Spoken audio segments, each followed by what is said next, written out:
أما بعد اشرح لي صدري ويسر لي أمري واحلل عقدة من لساني يفقهوا قولي اللهم ارزقنا فهم النبيين حفظ المرسلين وإلهام الملائكة المقربين برحمتك يا أرحم الراحمين سبحانك لا علم لنا إلا ما علمتنا إنك أنت العليم الحكيم معاشر المسلمين المكرمون والmuhtaramun jamaah Masjid Darussalam At-Taqwa yang dimuliakan Allah, wabil khusus para sepuh, para tokoh masyarakat, para asatid, ketua dan seluruh pengurus DKM Masjid Darussalam At-Taqwa dan seluruh jamaah yang hadir pada kesempatan yang berbahagia ini. Puji syukur, alhamdulillah pagi hari ini Allah kembali berikan kita kekuatan, Allah berikan kita kesempatan untuk bermuajahah, bertatap muka di pagi yang penuh keberkahan ini. Mudah-mudahan seluruh yang hadir pada kesempatan pagi hari ini senantiasa Allah panjangkan umurnya, Allah sehatkan badannya, Allah mudahkan segala urusannya, Allah berikan rezeki yang halal dan barakah serta melimpah. Dan mudah-mudahan Allah berikan kita keturunan-keturunan yang saleh dan salihah. Amin ya rabbal alamin. Salawat teriring salam semoga Allah senantiasa limpahkan kepada junjungan alam baginda Rasulullah Sayyidina Muhammad sallallahu alaihi wasallam beserta para keluarga, para sahabat dan seluruh pengikutnya termasuk kita di dalamnya insyaallah taala. Baik jamaah yang dimuliakan Allah, hari ini adalah kali kedua, pertemuan kedua kita membahas tentang hal-hal yang berkaitan dengan fikih hukum waris dalam Islam. Kemarin kalau tidak salah kita sudah sempat membahas beberapa alasan kenapa kita mempelajari ilmu ini. Kita review sedikit. Kemarin alasan pertama adalah bahwa ilmu ini itu sebenarnya ilmu yang mudah. Jadi mindset kita harus dirubah dulu. Kalau selama ini sudah ada yang takut mendengar waris karena ada hitung-hitungan, maka yakinlah sesungguhnya ilmu ini sangat mudah. Kalaupun ada hitung-hitungan, ya, yang dihitung itu hanya angka-angka desimal yang sebenarnya kita semua pernah belajar itu di waktu dulu kita masih sekolah SD. Jadi ini hitung-hitungannya yang sangat-sangat mudah. Cuma ada setengah, seperempat, seperdelapan, 2/3, sepertiga, seperenam. Seputar itu saja nanti. Jadi tidak usah khawatir, tidak usah takut, ribet Ustadz banyak hitung-hitungannya. Apalagi nanti kalau yang dihitungnya itu harta ratusan juta, insya Allah semangat kita ngitungnya Pak. Kecuali kalau yang dihitungnya cuma 200.000 agak malas juga. Baik. Jadi kalau ditanya kenapa kita harus belajar ilmu ini, karena ilmu ini itu ilmu yang banyak dilupakan. Tidak banyak dari kita yang belajar, tidak banyak guru-guru yang mengajarkan, dan banyak dari kita yang tidak paham bahwa Islam itu ternyata punya tentang ilmu ini. Padahal kebutuhannya sangat-sangat mendesak. Setiap kali ada yang meninggal dunia dari kita, maka saat itulah kita pasti membutuhkan orang yang paham tentang cara membagi ilmu waris. Jadi kita berharap mudah-mudahan yang kita lakukan hari ini bagian dari sosialisasi minimal setiap keluarga muslim itu paham bahwa ada cara dalam Islam dalam membagi harta yang berkaitan dengan warisan. Paham Ustadz tapi nggak tahu detailnya bagaimana, ya cari orang yang lebih paham, orang yang bisa betul-betul menyelesaikan dan memberikan solusi dari setiap permasalahan.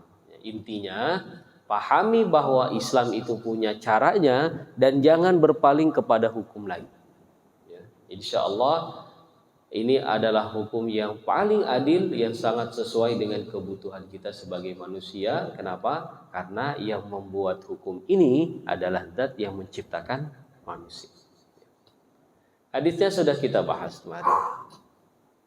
Kemudian di antara alasan kenapa kita harus belajar waris, ternyata ada sedikit ancaman yang cukup mengerikan dalam Al-Quran bahwa bagian waris ini ternyata termasuk dalam kategori hududullah, ya, al-hudud, batasan atau ketentuan atau ketetapan dari Allah Subhanahu wa taala, yang sehingga apabila kita dengan sengaja mengabaikan, ya, atau dengan sengaja kita berpaling dari ketentuan itu, maka ada ancaman dari Allah Subhanahu wa taala, kita termasuk orang-orang yang menantang Allah, mengingkari Allah, dan konsekuensinya adalah neraka. Na'udzubillah, tsumma na'udzubillah. Berikutnya, kalau tadi ancaman di neraka ini dalam konteks ukhrawi, kehidupan akhirat setelah kematian, maka dalam kehidupan yang lebih dekat, dalam keseharian yang lebih nyata, ada urgensi yang sangat-sangat kita harus betul-betul pahami, bahwa ketidakpahaman kita tentang waris ini terkadang itu sangat berpotensi menimbulkan konflik di tengah keluarga kita. Bukan hanya keluarga yang tidak paham agama, tapi kadang konflik ini justru muncul di kalangan keluarga yang ahli ibadah. Rajin ke masjid, rajin sedekah, tahajudnya tiap malam, ya. Satu hari bisa menghatamkan Quran sekian juz. Tapi ketika ketemu waris dan tidak paham agama, ya, tiba-tiba antara satu keluarga dengan anggota keluarga yang lain, terjadi perang dingin di antara mereka. Nah, ini yang tidak kita harapkan, ya. Hadisnya juga kita sudah bahas, kita akan lewati. Nah, alasan terakhir saya kira di antara urgensi kita mempelajari ilmu waris adalah disadari atau tidak, di masyarakat kita itu ternyata pada prakteknya banyak sekali terjadi kekeliruan dalam pembagian harta waris. Nah, apa saja yang menjadi kekeliruan tersebut hari ini kita akan coba, ya. Saya akan coba tampilkan.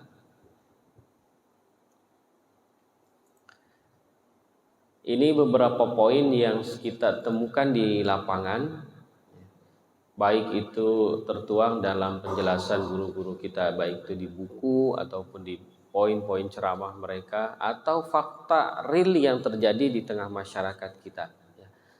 Jadi ini hanya beberapa contoh saja. Mungkin ada contoh-contoh lain, nanti kalau ada yang perlu ditambahkan silakan. Yang pertama, di antara kekeliruan kita adalah kita sering menyebut bahwa harta waris itu sudah dibagi ketika kita masih hidup. Nah, ini kekeliruan. Kenapa? Nanti ketika kita bahas lebih detail tentang definisi waris, yang disebut waris itu adalah, perhatikan, ini saya sebutkan singkat saja. Waris itu, Bapak Ibu yang dimuliakan Allah, berpindahnya hak milik atas satu harta dari si mayit yang meninggal kepada ahli waris yang masih hidup. Sekali lagi, berpindahnya hak milik atas sebuah harta dari siapa? Dari si mayit yang meninggal kepada ahli waris yang masih hidup. Bapak sekarang punya mobil. Kalau ditanya ini mobil milik siapa? Ya milik Bapak Ibu sekalian. Masih ada orangnya, pemiliknya masih hidup. Tiba-tiba Bapak Ibu meninggal. Muncul pertanyaan, ini sekarang mobilnya punya siapa nih? Siapa yang berhak atas mobil ini? Hak milik atas mobil ini sekarang jatuh kepada siapa? Karena yang punyanya sudah meninggal. Nah, pindahlah. Kalau begitu sekarang kita pindahkan kepemilikannya, bukan lagi atas si mayit, tapi kepada siapa? Kepada ahli waris. Nanti kita cari siapa ahli warisnya. Bagaimana menentukannya? Kalau ahli warisnya banyak, pembagiannya seperti apa? Nah, itulah yang disebut dengan ilmu waris itu di situ. Jadi kita nanti akan membahas bagaimana perpindahan hak milik dari satu harta yang dimiliki oleh si mayit kepada ahli waris yang masih hidup. Maka dalam proses pembagian waris itu mutlak harus ada yang mati dulu. Ya, harus ada yang mati. Kalau sekarang ada orang kaya udah sepuh dikumpulkan anak-anaknya, ayo nah sini kumpul-kumpul, gua mau bagi-bagi nih duit. Ya, dibagi dah tuh kumpul. Ini lu ntar dapat tuh ambil ya rumah kontrakan tuh yang pas di ujung gang sono. Nah, ini anak kedua nanti pegang tuh tanahnya di kampung, ada kebun, ada sawah ya. Ah bontot dari sini aja deh, ntar nempatin rumah. Nih, kita bagi ya. Bagi, deal, ketuk palu, tanda tangan, kalau perlu ada notaris. Tiba-tiba selesai bilang, tadi habis ada acara keluarga. Ya. Kenapa? Babe habis bagi-bagi waris. Nah, itu salah tuh bahasanya. Ya. Babe habis bagi-bagi waris. Kenapa? Karena itu pembagian bukan waris. Kalau waris, ya, si babe tiba-tiba meninggal. Terus kumpul keluarga, bagaimana nih status rumah ini? Bagaimana status sawah sama kebun di kampung? Bagaimana tuh status kontrakan di ujung gang? Yuk kita bagi. Nah, itu namanya waris. Tapi kalau si babe masih hidup dengan sadar dia bagi-bagi, didengar oleh yang hadir lalu kemudian diterima dengan sadar juga tanpa ada paksaan, maka itu bukan waris. Apa namanya?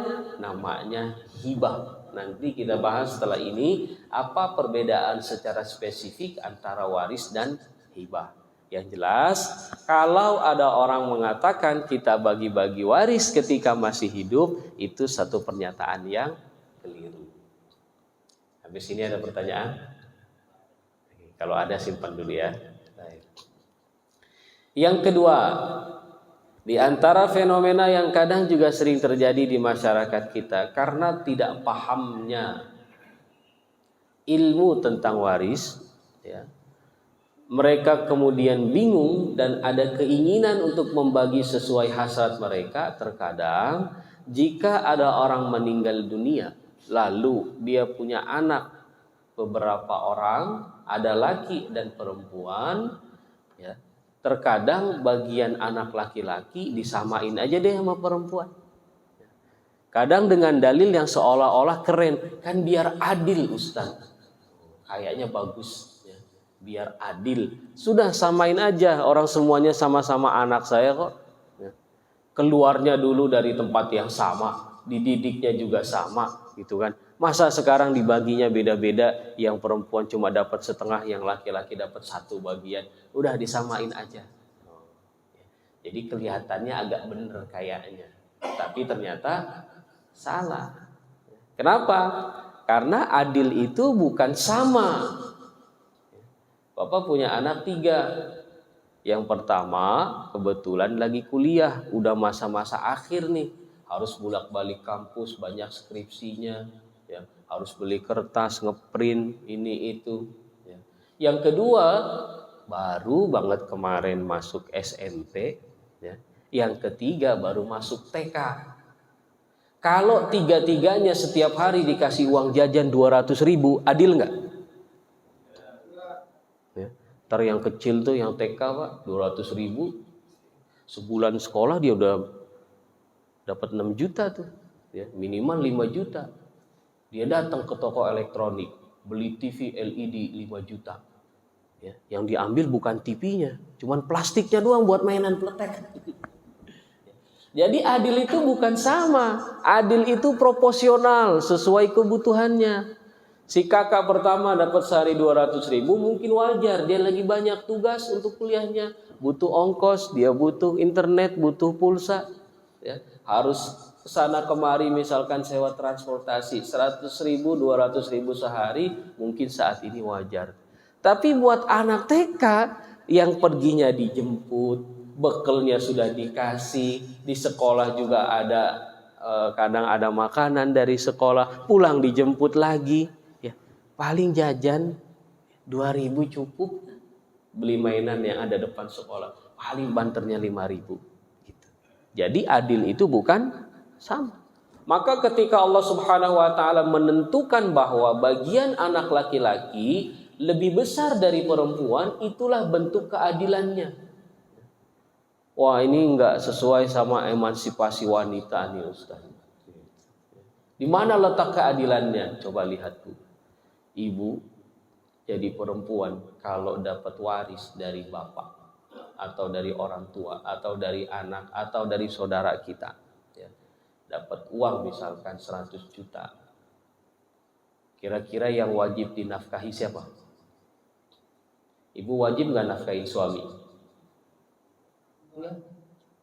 Anak-anak wajib nggak dinafkahi sama ibunya? Yang wajib menafkahi dalam keluarga itu adalah laki-laki.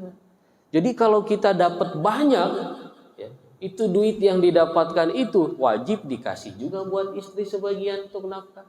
Anak-anak yang masih ada tanggungan kita juga yang wajib nafkahi. Kalau kita punya orang tua sudah renta, tidak bisa lagi cari nafkah, kita juga yang kena. Terus kita punya saudara-saudara perempuan, kalau orang tua kita meninggal, kita juga yang bertanggung jawab. Jadi beban laki-laki ketika dia diberikan harta lebih banyak posisinya, itu adil dibandingkan perempuan yang cuma sedikit atau setengah dari laki-laki, tapi itu untuk dia sendiri. Jadi di sini terlihat bagaimana Islam itu sebenarnya memposisikan wanita itu sebagai makhluk yang sangat spesial. Ya, dikasihnya sedikit tapi untuk sendiri dan tidak boleh diganggu gugat, tidak boleh diutak-atik. Ya.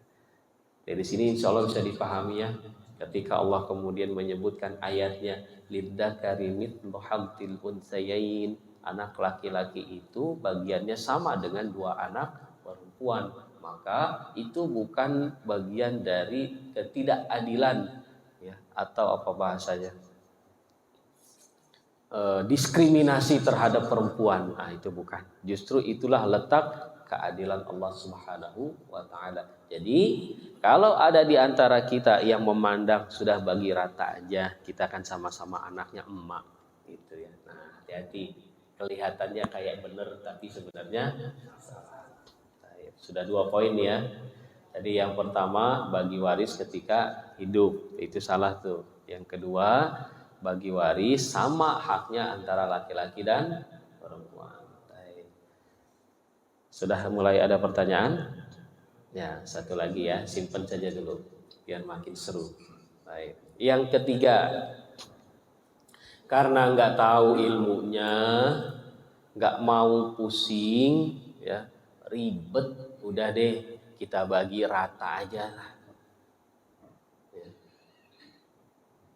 Nggak boleh rata, ada hukumnya. Tapi kan kita sudah sepakat Ustaz. Kita ridho kok, semuanya saling ridho.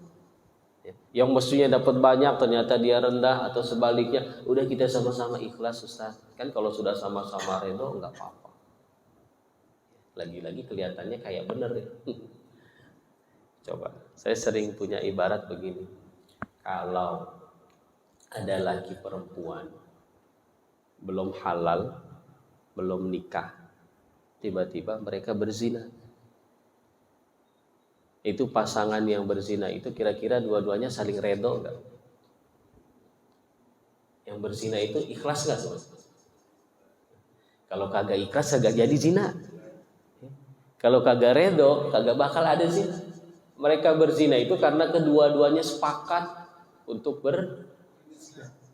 redo banget dah, mau diapain juga udah ikhlas. Tapi apakah karena mereka ridho lalu kemudian kita katakan ya kalau mereka ridho mah ya nggak apa-apa, zinanya jadi halal? Bisa nggak begitu? Keridhoan seseorang terhadap satu kemaksiatan tidak lantas membuat maksiat itu kemudian menjadi halal. Jadi jangan dengan alih kita semua sudah ikhlas kok Ustaz, sudah ridho, ya udah bagi warisnya dibagi rata saja. Bukan begitu masalahnya. Kalau mau semuanya sepakat, Ustaz, kami ada masalah waris. Ini keluarga sudah kumpul dan sepakat pengen bagi waris sesuai syariat. Coba bagaimana menurut agama Islam? Nah, kalau yang begitu boleh itu sepakat tuh. Kita sepakat ya, semua ini ahli waris. Pokoknya kita panggil ustadz, kita lihat bagaimana cara Islam menyelesaikan ini. Apapun hasilnya, kita harus ridho, ikhlas dengan ketentuan itu. Banyak sedikitnya hasil yang kita dapatkan dari pembagian, kita sepakat. Oke, deal, ikhlas, ridho. Nah, itu boleh. Tapi kalau belum apa-apa kucuk-kucuk, udah dibagi aja lah. Yang penting kita ikhlas. Ternyata bertabrakan dengan masalah hukum waris dalam Islam. Nah, nanti di sini masalahnya masalah keimanan nih. Di mana kira-kira kita meletakkan posisi Al-Quran yang sudah diturunkan oleh Allah sebagai panduan hidup? Umpama kita lagi ada masalah nih Pak, besar banget nih masalah kita. Jamaah Darussalam sepakat kita kumpul berdoa. Ya. Mudah-mudahan doa kita bareng-bareng nanti ada yang diterima sama Allah. Kebayang nggak kalau kita sholat subuh 2 rakaat, ya, doa kita tuh langsung menembus langit. Kayaknya kalau sekali-kali kita sholat subuhnya 10 rakaat nih, mungkin doa kita lebih gampang diijabah tuh. Terus imamnya bilang, Pak, kali-kali biar doa kita kekuatannya apa? Gacor. Pagi ini kita sholat subuh 10 rakaat ya. Setuju? Setuju. Sepakat? Sepakat. Ya. Boleh nggak kira-kira Pak? Kan kita sudah sepakat. Ya. Jadi kesepakatan untuk menentang syariat itu tidak lantas menjadikan hal tersebut menjadi satu kebenaran. Ya. Yang boleh adalah sepakat untuk sesuai dengan syariat. Jadi sampai sini bisa dipahami ya. Kalau Bapak Ibu nanti punya kesepakatan dalam pembagian waris, ya maka lihat dulu ini kesepakatannya sesuai syariat atau tidak. Kalau kesepakatannya sesuai, oh ini pas nih kita sepakat ya. Kalau anak laki-laki itu bagiannya 2 kali anak perempuan. Ternyata benar kata Al-Quran begitu. Ya udah kita sepakat, nah, itu boleh. Tapi kalau kesepakatannya ternyata bertentangan dengan syariat, maka ini kesepakatan yang keliru dan tidak boleh dilanjutkan. Sudah berapa tadi? 3 ya, baik. Sampai sini dulu deh. Barangkali ada yang mau ditambahkan, diperjelas atau ditanyakan. Silakan. Kalau tidak ada nanti saya yang nanya. Monggo Bapak Ibu, ada yang mau ditanyakan? Yang pertama tadi membagi waris sejak hidup. Ya. Yang kedua, anak laki-laki jatahnya disamakan dengan anak perempuan. Dan yang ketiga, membagi waris sesuai kesepakatan tapi bertentangan dengan syariat Islam. Baik, ada pertanyaan? Ibu, ada yang mau ditanyakan di belakang? Silakan. Enggak kelihatan. Keluarkan suaranya saja Bu, ada atau tidak? Mungkin pada malu Ustaz. Ya. Saya dulu Ustaz. Untuk yang paling depan itu kan ada setengah, 1/4, 1/8, 1/3, 1/3 dan 1/6. Supaya lebih paham siapa sih yang dapat setengah, siapa yang dapat 1/4, siapa yang dapat 1/8. Syukran Ustaz. Ya. Kalau pertandingan sepak bola itu namanya offside. Kan di depan tadi. Ya. Jadi sebelum nanti bagian-bagian itu yang pertama harus ditentukan kalau ada status orang meninggal dunia itu perlu dibahas dulu hartanya Pak. Ya. Ditanya dulu hartanya yang mana nih. Gitu. Karena terkadang masalah kita itu ada harta yang bercampur. Ya. Kemarin Pak,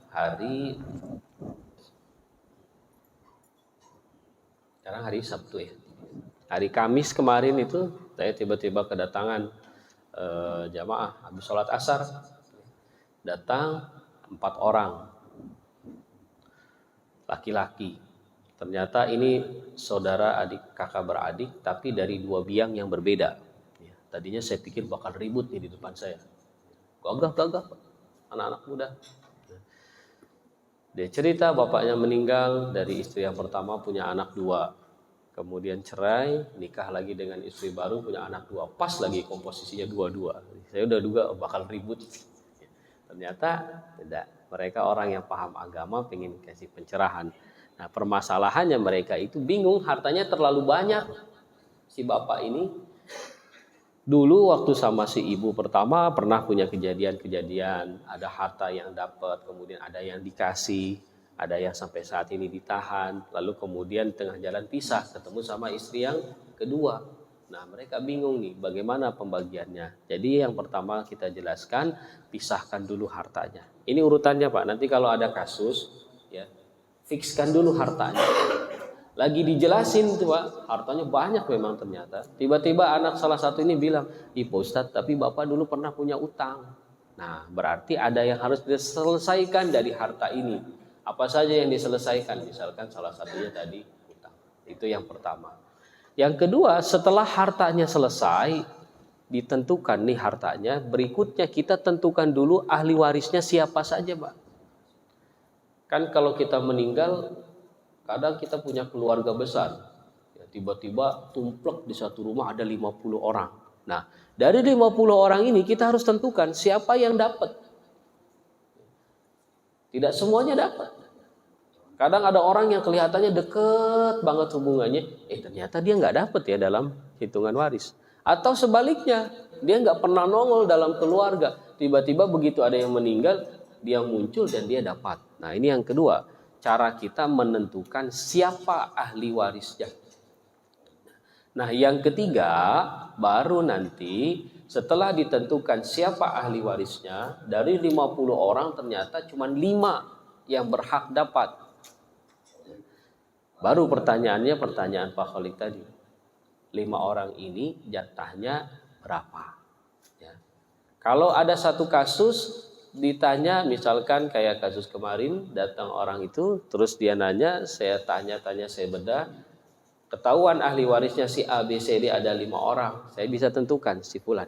Tapi kalau Bapak ingin tahu secara keseluruhan siapa saja orangnya, ini saya kasih gambarannya nih. Ya. Kalau metode kami begini Pak. Ini kebetulan metodenya kita buat dalam bentuk training. Jadi ini kesimpulan dari materi-materi yang ada di buku-buku waris. Ya. Nah ini bagiannya nih. Setengah, seperempat, seperdelapan, 2/3, sepertiga, seperenam. Ibu-ibu mohon maaf Bu ya, jadi nggak kelihatan Bu. Nah, ini kalau mau dihafal, tentukan dulu ada 12 orang. Istri, suami, anak perempuan, cucu perempuan dari anak laki-laki, ibu, ayah, nenek dari ibu, nenek dari ayah, kakek dari ayah, saudari kandung, saudari saya, saudari seibu. Hafalin. Kalau begitu caranya itu yang selama ini kita temukan dalam buku-buku kita. Kalau kita belajarnya pelan-pelan, begini caranya nih Pak, cara ngafalnya. Lihat, ini yang meninggal dunia. Kalau pengen menentukan, langsung pakai di luar kepala, lihat. Yang meninggal ini laki-laki atau perempuan. Dia pasti punya pasangan toh. Kalau dia laki-laki, maka ahli waris yang pertama ada di sebelah kirinya. Itu istri namanya. Kalau yang meninggalnya perempuan, berarti pasangannya siapa? Suami. Ya. Taruh di sebelah kiri. Habis itu kita turun ke bawah. Ke bawah itu berarti anaknya almarhum ke bawah. Anaknya itu kan antara laki-laki atau perempuan toh. Kita mulai dari yang perempuan dulu, berarti anak perempuan.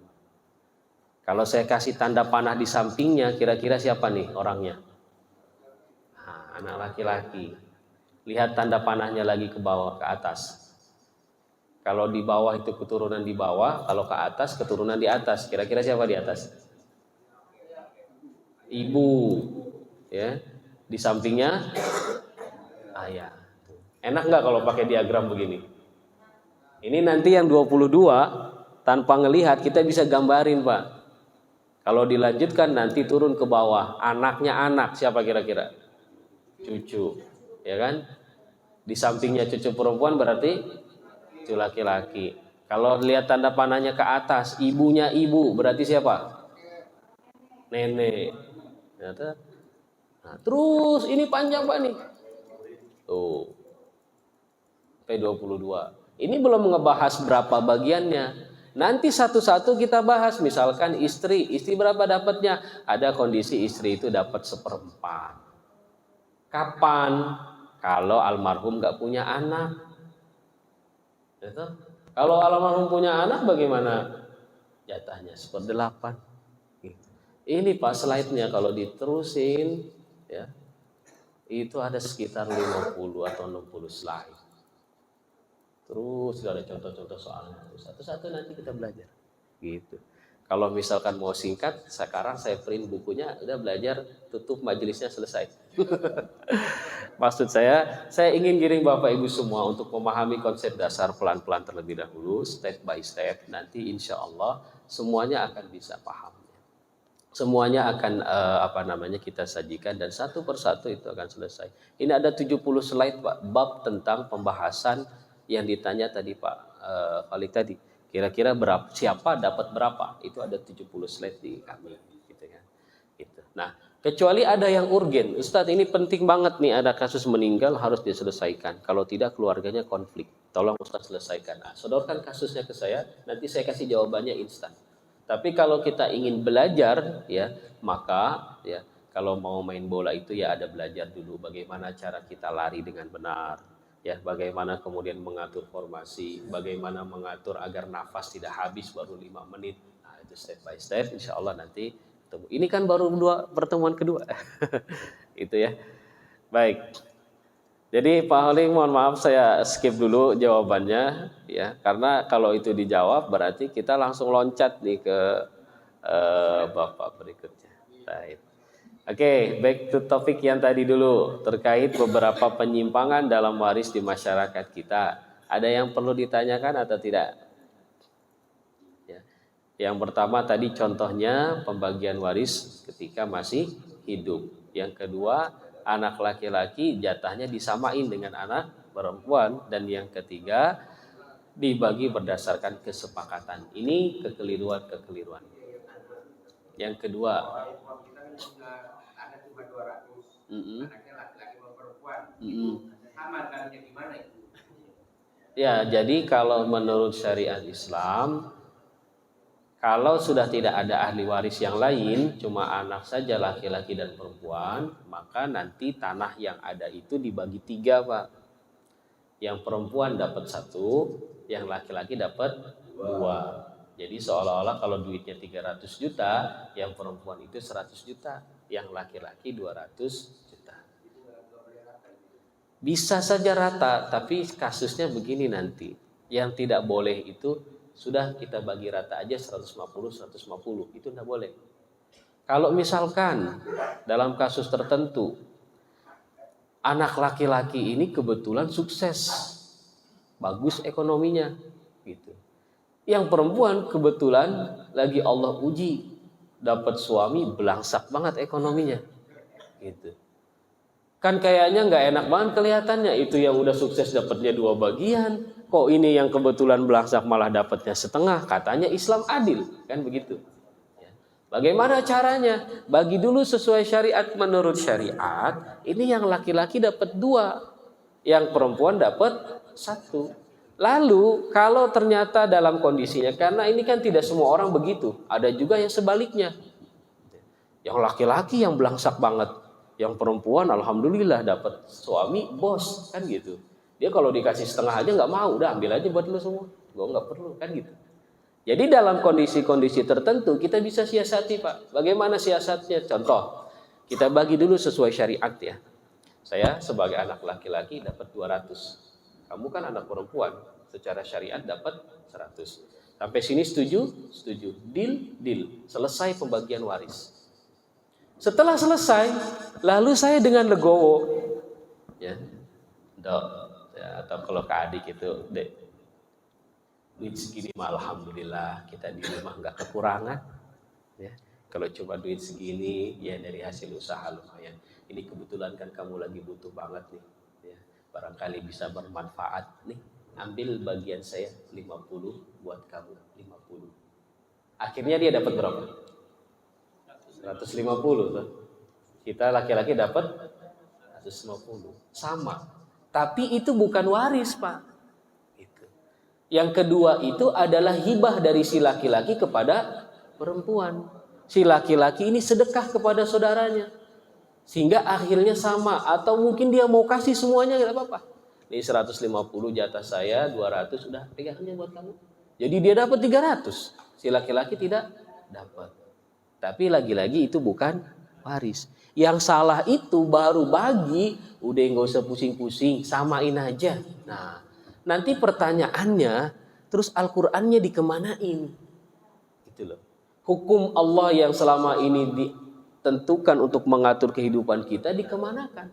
Berarti kan kita tidak punya kepekaan terhadap keimanan bahwa Allah tuh sudah punya hukum itu. Gitu. Jadi ini solusinya dari kami. Kalau terjadi kondisi khusus yang menuntut harus dibagi sama, maka selesaikan dulu secara waris. Setelah itu baru kita bisa utak-atik dengan cara yang dapat sebagian ini memberikan jatahnya kepada yang lain. Tapi itu bukan waris, itu namanya hibah dari yang memberikan kepada yang lain. Berapa Ustadz? Bebas kalau hibah mah. Mau diutak-atik kayak gimana, yang penting yang memberikan ini ridho, dia rela. Gitu. Sudah dibagi, ada 2 orang laki-laki, ada 1 orang perempuan. Yang laki-laki 200, yang perempuan dapat 100. Tiba-tiba ingat, tapi dulu bapak pernah ngucap, ntar kalau bapak meninggal, tolong nih yang perempuan si bontot ya kasih jatahnya biar sama. Nah, gimana nih Ustadz? Ya, kita pengen tentukan sesuai syariat, tapi bapak ada wasiatnya begitu lagi. Nah, solusinya bagaimana? Seperti tadi, bagi dulu sesuai syariat. Menurut syariat, yang dibilang bapak dulu itu wasiatnya nggak benar tuh, bertentangan dengan syariat. Tapi kita sayang sama bapak, kita pengen mewujudkan keinginannya, dan kita juga sayang sama adik kita perempuan. Ya wis, kita bagi dulu sesuai syariat. Saya dapat 200, kita yang laki-laki 200, kamu dapat 100. Nah, untuk mewujudkan keinginan bapak, karena kita sayang sama bapak, ayolah kita yang berdua patungan yuk. Gitu. Berapa? Ya sudah patungan deh. 30 kita kasih buat adik kita nih yang perempuan. Dapat dia 160, kita 170, udah hampir sama toh. Gitu. Syariatnya dapat, keinginan bapak juga terpenuhi. Yang salah kalau dari awal udah gak usah pusing-pusing buka Quran. Gitu. Paham maksudnya? Jadi ini yang paling dasar sekali masalah keimanan, bagaimana respon kita terhadap hukum yang sudah Allah tentukan dalam Al-Quran. Biasanya itu terjadi karena kita nggak paham, nggak punya ilmunya, keimanannya lemah, udah abaikan saja. Nah, emang pentingnya apa sih Ustadz? Pentingnya nanti dalam konteks keduniawian, maka akan ada keberkahan dari harta itu. Tapi kalau kita membaginya tidak sesuai syariat, biasanya hartanya nggak tahan lama, Pak. Itu. Bukan panas lagi, mendidih. Ya, harta-harta begitu, kalau salah pembagiannya itu biasanya bukan panas lagi, mendidih. Maksudnya apa? Nguap terus, tiba-tiba habis aja. Itu. Bakaran malah itu ya. Ya. Tahu-tahu habis. Tapi kalau yang berkah sedikit, ya Allah nikmat banget. Gitu ya. Gitu Pak Haji. Baik. Ada yang lain?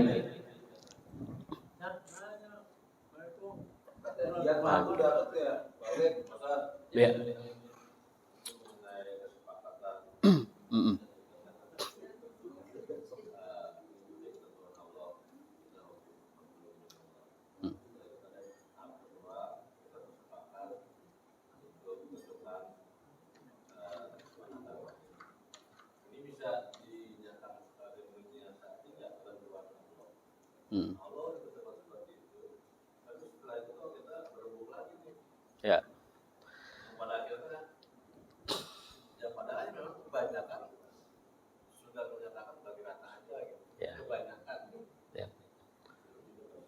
Ya. Apakah proses mensiasati seperti itu seolah-olah kita mengakali hukum Allah gitu ya? Tidak, karena itu 2 akad yang berbeda, Pak. Jadi nanti dalam proses yang tadi kita contohkan itu ada 2 akad berbeda. Yang pertama akad warisnya tadi, pembagian waris. Yang kedua itu hibah dan hadiah. Nah, hibah itu tidak ada ketentuan harus seperti itu. Andai kemudian ada ide untuk kita sepakat dibagi setelah bagi waris, terus kita saling patungan, ada yang nggak sepakat nih, nggak, saya nggak mau, gitu kan? Itu hak dia, gitu. Jadi ini 2 hal yang berbeda. Sama seperti misalkan gini, kita dihadapkan dengan situasi yang secara hukum dasarnya ini tidak boleh, tapi kita pengen agar ini bisa. Bagaimana caranya? Disiasati akadnya. Dan itu banyak terjadi dalam muamalah kita. Misalkan dalam proses perbankan syariah, itu yang terjadi sebenarnya itu juga, Pak. Tapi akadnya yang diberikan siasat. Kenapa ada sebagian orang memandang tidak boleh pinjam uang dari bank dengan bunga? Ya, karena akadnya itu simpan pinjam. Simpan pinjam itu kalau minjemnya 100 ya baliknya 100. Tidak boleh lebih. Kalau lebih, nah di sini ya ada sebagian yang mengatakan itu riba tuh berarti tidak boleh. Nah, terus kalau biar nggak riba bagaimana? Ya sudah, butuhnya apa? Duit 100 ini buat apa? Saya pengen beli motor 100 juta. Oke, kita rubah akadnya. Ya. Saya selaku bank akan memberikan 100 juta kepada Anda, tapi bukan pinjaman. Ya. Apa namanya? Saya datang ke dealer, saya beli motornya, cash sama saya. Sekarang motor itu milik saya. Sah? Sah. Setelah saya beli motor itu, sekarang saya jual lagi ke Anda dengan cara dicicil kredit. Otomatis ada waktu toh yang harusnya duitnya cash ternyata dibayar dalam waktu 2 tahun. 2 tahun ini kalau duit saya puter kan jadi mandek. Sekarang saya minta kompensasi dari mandeknya duit saya. Bagaimana caranya? Ya sudah, saya belinya 100 juta. Kalau kamu mau nyicil selama 2 tahun, harganya dinaikin ya, jadi 200 juta. Kamu beli ke saya nyicil, maaf, jadi 120 juta. Tapi dengan tempo. Sepakat? Sepakat. Oke, sekarang ambil barangnya, bayar ke saya, nyicil selama 2 tahun. Jadi saya dapat berapa? 20 juta. Ya. Dalam kasus yang pertama, sama-sama ngasih 100 juta, balik 120 juta. Tapi yang pertama tidak boleh. Kenapa? Akadnya simpan pinjam. Kalau yang kedua, boleh. Kenapa? Akadnya bukan simpan pinjam. Akadnya jual beli. Kayak Bapak beli beras sekarung dari agen harganya 100.000, dijual ke konsumen per liter, ya. Kalau di total harganya jadi 120.000. Ini kan saya beli 100, kok saya jual dapat 120. Nah, yang kedua boleh tidak? Boleh. Itu namanya jual beli. Jadi ini yang disebut dengan hilah dalam bahasa syariat. Hilah itu mensiasati satu kejadian agar menemukan hukum yang pas. Nah, dalam kasus tadi itu yang terjadi, Pak. Ada keinginan, tapi keinginan ini tidak sesuai dengan syariat. Yuk coba kita cari cara bagaimana caranya agar keinginannya terpenuhi tapi tidak menentang syariat. Disitulah ilmu akan berperan. Kalau kita punya ilmunya, maka agama ini akan jadi solusi. Gitu.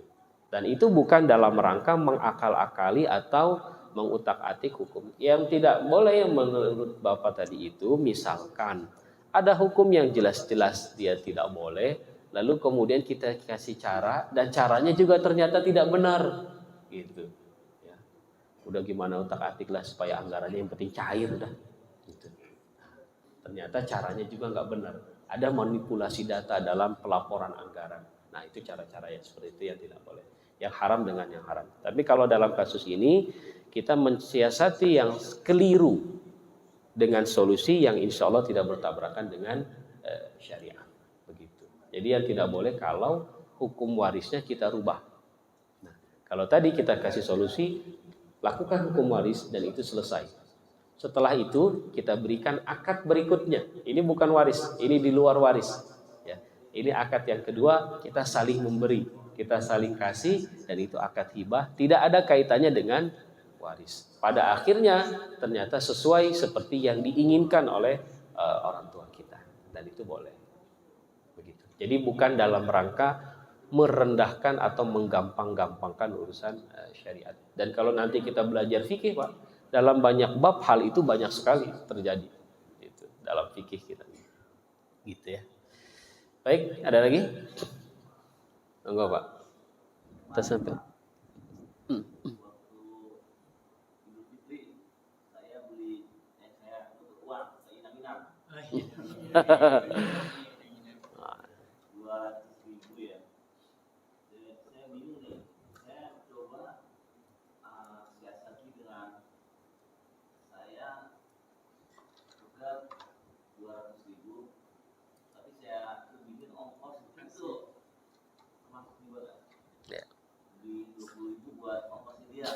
Ya.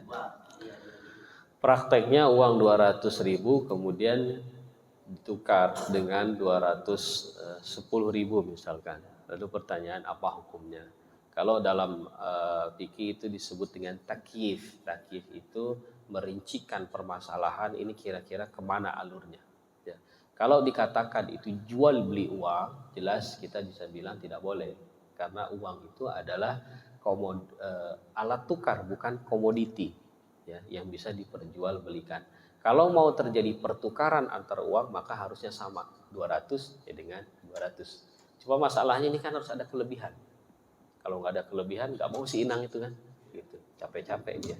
Nah, kita dihadapi dengan kasus itu, Pak, dan kita harus memberikan solusi. Kira-kira bagaimana supaya kita bisa lakukan, tapi tidak menabrak syariat. Nah, bisa dirubah akadnya dengan beberapa skema. Tapi ini poin penting yang harus dipahami. Nanti akad ini harus dipahami oleh kedua belah pihak. Kadang kita memandang seolah-olah ini akadnya, tapi dia nggak begitu. Dia taunya jual beli aja. Gua jual beli 200 ya jual 210 gitu kan. Nah, akadnya benar tapi harus tidak dipahami oleh dua belah pihak. Ini masalahnya menurut saya. Kalau untuk masalah akadnya bisa dicari dengan cara kita bukan jual beli uang gitu. Saya nukar 200.000 dengan 200.000. Tapi karena ada ikhtiar yang dia lakukan, dia harus ke bank dulu, saya mengapresiasi itu. Lalu saya berterima kasih kepada orang itu dengan uang 10.000. 10.000 ini bukan hasil jual beli, ini hadiah dari saya atas usaha dia. Cuma masalahnya dia paham nggak tuh? Gitu. Kalau dia nggak paham kan dia bilangnya gitu, ayo Pak dijual gitu kan, dijual uang 200.000 baru dengan harga 210.000 uang biasa. Nah itu masalahnya. Jadi kalau misalkan bisa disiasati, ya kita harus jelasin dulu nih ke orangnya, nih Bu, ini harusnya akadnya begini nih. Nah itu silakan. Tapi kalau tidak bisa, ya menurut saya kalau masih ada keraguan, kita bisa cari yang lebih aman, ya, yang lebih aman dengan cara yang misalkan lebih kita terhindar dari keraguan-keraguan itu. Misalkan datang saja ke bank langsung, gratis. Gitu. Kalau saya sama keluarga Pak, kalau habis Lebaran tuh dapat uang baru, saya bilang sama istri, simpen, ya, kumpulin. Buat apa? Nanti tahun depan pas masanya Lebaran, saya nggak perlu nuker uang saya sudah banyak tuh nabung. Pokoknya setiap saya dapat uang baru, saya taruh, uang baru saya taruh. Nah, jadi kita aman dari hal-hal yang biasa dikatakan syubhat. Syubhat itu remang-remang hukumnya, begitu. Ya. Kecuali betul-betul tidak ada solusi lain, dan itu mendesak. Kalau nggak dilakukan, ada madorot yang lebih besar. Nah, nanti hukum itu bisa berubah konsepnya. Ini dalam konteks kedaruratan kita boleh melakukan hal yang seperti itu. Tapi kalau sekedar cuman uang tukar uang baru, menurut saya masih banyak solusi-solusi lain yang bisa kita lakukan untuk menghindari hal yang tidak jelas itu. Gitu.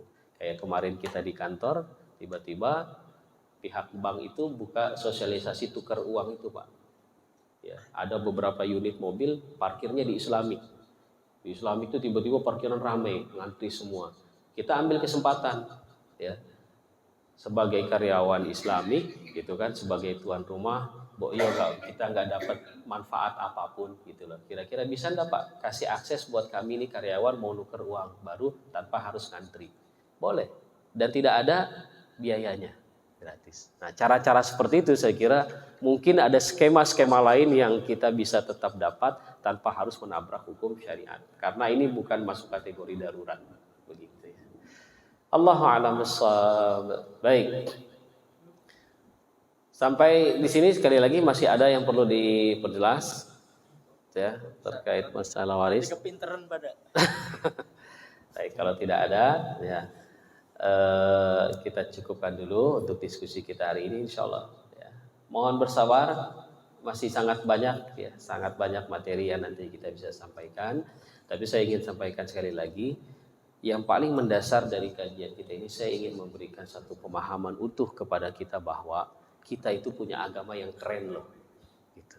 Agama kita itu keren, karena dia mengatur semua urusan kita sangat detail. Dan saya bisa jamin Pak, mohon maaf ya, tanpa bermaksud merendahkan, tapi saya ingin sampaikan bahwa tidak ada sepengetahuan saya sampai saat ini agama lain selain Islam yang punya aturan hukum mengurusi hal masalah waris sedetail agama kita. Jadi harusnya kita sebagai orang Islam ini bangga. Kita punya ajaran yang sangat luar biasa detail. Cuma masalahnya kita yang selama ini kurang mengkaji, kurang belajar, dan kurang mengetahui itu. Nah, mudah-mudahan dengan adanya forum kajian seperti ini kita bisa hadirkan solusi. Bahkan kalau ada saudara-saudara kita non-muslim, dia pengen solusi tentang waris, melihat bagaimana sih menurut agama Islam, kita sampaikan. Gitu, ya. Karena ini adalah hukum dari zat yang membuat kita manusia. Jadi insya Allah konten hukumnya itu sangat-sangat sesuai dengan kebutuhan kita sebagai manusia. Allah a'lam bishawab. Ini saja dari saya. Mudah-mudahan ada manfaatnya. Kurang lebihnya mohon maaf. Billahi taufiq wal hidayah. Assalamualaikum warahmatullahi wabarakatuh. Waalaikumsalam warahmatullahi wabarakatuh. Jazakallahu khairan. Alhamdulillah kegiatan kajian subuh pada kesempatan hari ini bab waris bagian 2 sama-sama sudah kita selesaikan. Alhamdulillah, insyaallah mudah-mudahan bermanfaat untuk kita, ataupun yang sudah salah nanti bisa kita sama-sama memperbaiki diri. Gak apa-apa ya Ustaz ya, kayak tadi mamanya salah, contohnya bagi raka, terus oh ini salah nih, kita benerin, bagi yang itu, ya itu baik ya Ustaz ya, kalau itu gak apa-apa, gak telat ya. Insya Allah yang penting tidak sesuai. Baik, bersama-sama kita akhiri dengan doa kafaratul majlis. Subhanallahumma wa bihamdika, asyhadu an la ilaha illa anta, astaghfiruka wa atubu ilaik. Assalamualaikum warahmatullahi wabarakatuh.